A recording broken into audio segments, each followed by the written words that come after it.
Assalamualaikum warahmatullahi wabarakatuh. Selamat pagi semuanya.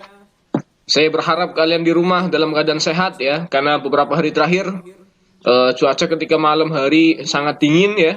Jadi tentunya kalian harus menjaga kondisi fisik agar pembelajaran daring di rumah tetap berjalan lancar.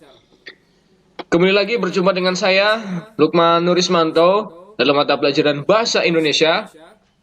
Dan selama beberapa menit ke depan kita akan membahas tentang ciri, fungsi, struktur teks observasi. Karena kemarin kita sudah belajar tentang teks observasi. Jadi kali ini materi kita berlanjut ya. Jadi silakan dibuka buku paketnya, kemudian kita belajar. Nah, di sini saya akan menjelaskan tentang isi pokok teks laporan hasil observasi. Ya, yang pertama ada fenomena alam. Bisa dilihat ya di situ ya. Jadi ada hewan, ada tumbuhan, keadaan lingkungan. Contohnya seperti ini. Kita ingin membuat sebuah teks observasi tentang hewan. Contoh, hewan kambing. Nah, kita bikin ya, kita amati, kita teliti, kemudian secara fakta, secara real ya. Kemudian kita bikin sebuah teks observasi. Nanti kita akan bahas contohnya di strukturnya. Nanti saya kasih arahan ya supaya kalian tahu cara membuat sebuah struktur teks observasi secara runtut ya. Dan ada tumbuhan. Contoh, kita ingin membuat sebuah teks observasi tentang putri malu atau pohon mangga atau sebagainya. Intinya tentang tumbuhan. Keadaan lingkungan. Ya, contoh misalkan ya, lingkungan sedang musim hujan atau suasana kemarau. Nah, itu juga bisa dibikin sebuah teks observasi. Kemudian lingkupnya temanya tentang peristiwa budaya. Ya, bisa dilihat ya di sini ya. Ada bahasa, seni, dan adat istiadat.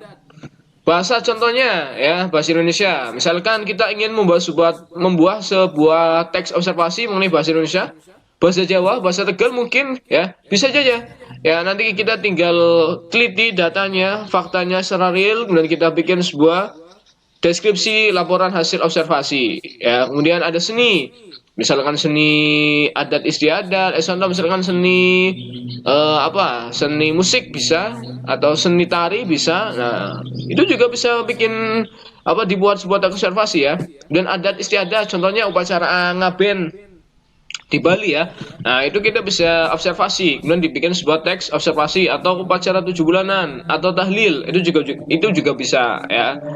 Kemudian yang ketiga, ada kondisi sosial, bisa dilihat ya. Jadi ada transportasi contoh. Yang lagi rame Gojek ya, kamu bikin sebuah teks observasi tentang Gojek juga bisa ya. Gojek adalah apa sih? Nah, dibikin sebuah teks. Nanti kita bahas masalah pembuatan deskripsinya. Dan ada hukum ya, contoh misalkan hukum perdana, perdata atau apa misalkan cerai ya. Nah, itu juga bisa ya. Masalah pendidikan ya, misalkan kemarin ya ujian nasional dihapus ya. Kemudian ujian nasional ditiadakan. Nah, ujian nasional berbasis komputer UNBK itu juga bisa dibikin sebuah teks observasi dengan cara kita harus tahu ciri-cirinya, strukturnya. Jadi dari sini jelas ya mengenai isi pokok teks laporan hasil observasi. Oke, kita lanjut yang kedua. Fungsi teks laporan hasil observasi. Yang pertama, melaporkan tanggung jawab sebuah tugas berdasarkan pengamatan ya. Jadi misalkan kamu nanti kuliah, kemudian dikasih tugas untuk mengamati sebuah objek ya sama dosennya, misalkan kamu nanti kerja ya, terus dikasih tugas sama manajer untuk meneliti sebuah produk ya. Nah, itu harus kamu laksanakan ya berdasarkan pengamatan dan tanggung jawab. Ya. Ini jelas ya. Yang kedua, sarana untuk pendokumentasikan. Jadi fungsinya banyak. Contoh ya, misalkan kamu meneliti sebuah objek ya tentang hewan. Hewannya hewan misalkan buaya ya, bukan buaya darat ya. Buaya. Nah, buaya tersebut kamu observasi, kamu amati secara nyata, real, secara objektif ya. Dan nantinya kamu dokumentasikan ketika kamu mengobservasi ya, bisa dengan foto atau video, dan tentunya dengan tulisan itu teks laporan hasil observasi. Fungsinya apa? Ketika nanti misalkan buaya tersebut di tahun 2000 sekian itu punah, kamu sudah punya datanya dengan cara observasi itu. Ya, jelas ya sampai sini ya. Yang ketiga, sebagai sumber informasi terpercaya. Ya jelas, karena berdasarkan observasi secara pengamatan ya otomatis informasinya secara jelas.